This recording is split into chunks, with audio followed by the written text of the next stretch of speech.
को सादर प्रणाम, जय श्री कृष्ण। आज मैं कर्क राशि के बारे में जानकारी दूंगा। मई का महीना 2025, इसमें कर्क राशि वालों को क्या क्या लाभ मिल सकता है और विशेषकर विवाह के मामले में कौन सा समय अच्छा रहेगा, तब आप बातचीत करें तो रिश्ता पक्का हो सकता है। तो हर महीने छोटे छोटे गोचर बनते हैं जो किसी न किसी प्रकार से व्यक्ति को लाभ देते हैं। तो कर्क राशि वालों के लिए मई का महीना कैसा रहेगा, देखिए। सबसे पहले तो कुछ तारीखें आपको बता रहा हूँ, इस समय को नोट कर लीजिए। देखिए, पहली स्थिति 1 तारीख से लेकर 3 तारीख की सुबह 6:37 तक चंद्रमा 12वां रहेगा आपकी राशि से। तो 1 तारीख से लेकर 3 तारीख की सुबह 6:37 तक कोई भी शुभ मुहूर्त इस समय में ना करें। और कोई काम कर रहे हैं तो कोई दिक्कत वाली बात नहीं, लेकिन मुहूर्त, शुभ मुहूर्त इसमें आते ही नहीं हैं। दूसरी बात, इस समय में यदि आप ज़्यादा खर्च कर रहे हैं या ज़्यादा दौड़ भाग यात्रा है तो थोड़ी सी सावधानी ज़रूर रखें। अब अगली स्थिति है दिनांक 10 तारीख दोपहर 1:42 से लेकर 1:42 से लेकर 13 तारीख 2:27 AM तक। AM का मतलब सुबह जल्दी, सूर्योदय से पहले का समय, 13 तारीख की सुबह जल्दी। इस समय में चंद्रमा चौथा रहेगा। इस समय में भी कोई मुहूर्त, शुभ मुहूर्त ना करें। मन कुछ अशांत रहेगा, थोड़ी सी चिंताएं रहेगी। परिवार में इस समय में रहते हैं तो किसी प्रकार की टेंशन ना लेवें और ना ही किसी को टेंशन देवें, अन्यथा समस्या बढ़ती है। तो परिवार के साथ इस समय में प्रेम पूर्वक रहेंगे तो अच्छी स्थिति रहेगी, अच्छा बोलेंगे तो अच्छी स्थिति रहेगी। इसके बाद तारीख आती है 20 तारीख सुबह 7:37 से लेकर 22 तारीख दोपहर 12:08। यह समय भी ठीक नहीं रहेगा, इसमें चंद्रमा 8वां रहेगा। तो यदि इस समय में अगर आप कोई गलत चीज़ खा रहे हैं तो थोड़ा सा ध्यान देवें, खान पान पर ध्यान देवें और शरीर पर थोड़ा सा ध्यान लगावें। अगली और अंतिम स्थिति है 28 तारीख दोपहर 1:37 से लेकर 30 तारीख दोपहर 3:42 42 तक 12वां चंद्रमा रहेगा। इसमें भी खर्च और यात्रा पर थोड़ा सा ध्यान देना है। यात्रा कर रहे हैं तब भी ध्यान देना, और कोई बड़ा खर्च कर रहे हैं तब भी ध्यान देना पड़ेगा। अब कर्क राशि है। देखिए, कर्क राशि का सीधा सा मतलब है चंद्र राशि से। चंद्रमा 4 नंबर अंक पर लिखा हुआ होगा तभी आपकी कर्क राशि होगी, तो इस बात को समझना भी जरूरी है। पुनर्वसु, पुष्य और आश्लेषा। पुनर्वसु नक्षत्र का चौथा चरण, आश्लेषा पूरा और पुष्य नक्षत्र भी पूरा, ये जो है कर्क राशि में आते हैं। तो पुनर्वसु का चौथा चरण, पुष्य के चारों चरण, आश्लेषा के चारों चरण कर्क राशि में आते हैं। अब आर्थिक दृष्टि से देखें, कामकाज, जो भी नौकरी व्यापार आप कर रहे हैं, तो 1 तारीख से लेकर 14 तारीख का समय बेहतरीन रहेगा। कर्क राशि वालों के लिए बहुत अच्छा रहेगा। इसमें कामकाज में विशेष सम्मान, हर प्रकार से लाभ वाली स्थिति रहेगी। आर्थिक दृष्टि से देखा जाए तो 15 तारीख से लेकर 31 तारीख का समय भी सर्वोत्तम रहेगा, क्योंकि ऐसी स्थिति में भी सूर्य 11वें भाव में गोचर करेगा। तो यह स्थिति भी काफ़ी अच्छी रहेगी, ध्यान देवें। लगभग महीना पूरा आ गया है, तो व्यापार, नौकरी जो भी कर रहे हैं उसमें अच्छी स्थिति रहेगी। शिक्षा की दृष्टि से देखा जाए तो 1 तारीख से लेकर 14 तारीख का समय शुभ रहता है। 1 तारीख से लेकर 14 तारीख का समय शुभ रहता है। इसके बाद वाले समय में पढ़ाई पर विशेष ध्यान देना पड़ेगा। 1 से 14 तारीख ठीक स्थिति है, लेकिन 14 तारीख के बाद फिर पढ़ाई लिखाई पर थोड़ा सा ध्यान विशेष देना पड़ेगा। इधर उधर भटकेंगे तो फिर समय व्यर्थ चला जाएगा। तो जो स्टूडेंट हैं वे ध्यान देवें। हालांकि पूरे महीने में मंगल जो है कर्क राशि पर रहेगा।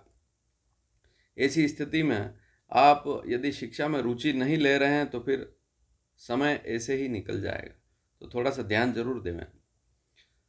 नौकरी की दृष्टि से देखा जाए तो पूरा महीना ही सर्वोत्तम रहेगा, जैसा कि मैं पहले ही बता चुका हूँ। लेकिन 1 तारीख से लेकर 14 तारीख के बीच में नई नौकरी के योग बन सकते हैं। अगर नौकरी नहीं है तो 1 तारीख से 14 तारीख के बीच में कोशिश करें। देखिए, मेरी कोशिश यही रहेगी कि कम समय में आपको उचित जानकारी दे दूँ, तो आप इसको चाहें तो नोट भी कर सकते हैं।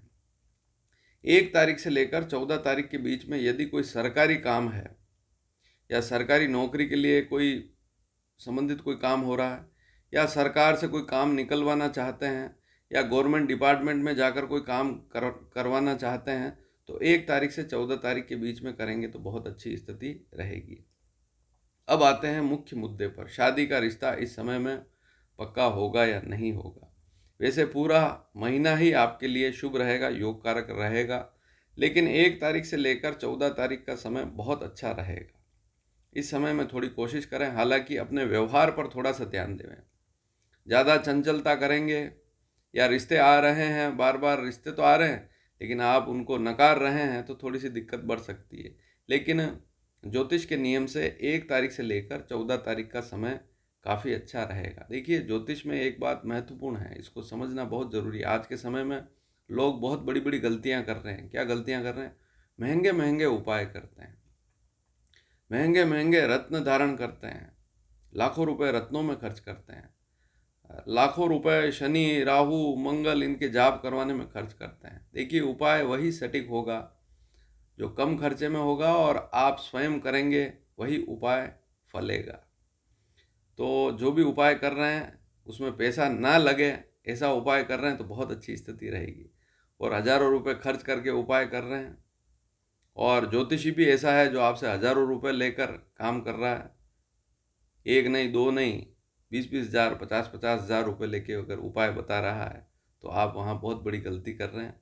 ऐसा कुछ होगा नहीं, लाभ कुछ मिलने वाला है नहीं, आपका काम आपको ही करना पड़ेगा और पैसा व्यर्थ जाएगा। इसलिए छोटे छोटे उपाय करें, वैदिक मंत्रों के जाप करें। मैं कई बार वीडियो के माध्यम से ये बातें बताता हूँ, तो उनको समझें। आप स्वयं जो उपाय कर रहे हैं वही सर्वोत्तम है। आप जिस पूजा को प्रतिदिन कर रहे हैं मन से करें। सबसे पहली बात, एक रूटीन की तरह ना करें। जब भी पूजा के लिए बैठें तो अपना मन जो है पूजा में लगाएं। मन अच्छा रहेगा तो पूरा दिन अच्छा रहेगा, तो इस बात को भी समझें। तो कुल मिलाकर 1 तारीख से 14 तारीख का समय अच्छा है। अगर कोई रिश्ता आ रहा है तब भी ध्यान देना ही पड़ेगा। और आप भी कहीं इस समय में बातचीत करते हैं विवाह रिश्ते की, जैसे मान लीजिए कोई बच्चा है या लड़की है जिसकी कर्क राशि है, माता पिता यदि 1 तारीख से 14 तारीख के बीच में कहीं रिश्ते की बातचीत करेंगे तो सफलता जरूर मिलेगी। लेकिन जिनकी कुंडली में सप्तम भाव ही कमजोर स्थिति में है तो वहाँ पर यह योग भी टल जाते हैं। तो इस बात को समझना भी जरूरी है कि ये छोटी छोटी केवल संभावनाएं हैं। ज्योतिष में भी ऐसा ही कहा जाता है कि ऐसा हो सकता है, इस प्रकार के योग बन सकते हैं। यह ग्रह यहाँ पर बैठा है तो ऐसी स्थिति बन सकती है, तो वहाँ संभावनाएं जताई जाती है। कुछ स्थितियों में सटीक भी बैठती है, कुछ स्थितियों में समस्याएं बढ़ती है, बल्कि वहाँ लाभ वाली स्थिति में ग्रह होकर भी लाभ नहीं मिल पाता है। उसमें बहुत सारी चीज़ें देखनी होती है। हालांकि ज्योतिष को आधार माने तो बहुत सारी चीज़ें देखनी होती है, लेकिन अगर ज्योतिष शास्त्र की पुस्तकें पढ़ेंगे तो वहाँ आप देखेंगे कि किसी एक भाव में, कुंडली के किसी भी भाव में कोई भी ग्रह बैठा हुआ है, अलग अलग विद्वानों ने अपनी अलग अलग राय दी है कि ये ग्रह यहाँ बैठा हुआ तो ऐसा होगा। किसी ने क्या कहा, किसी ने क्या कहा, उन सभी का अध्ययन हम करके और फिर उसका जो एक सारांश जो होता है वह आपको इस चैनल के माध्यम से बताते हैं।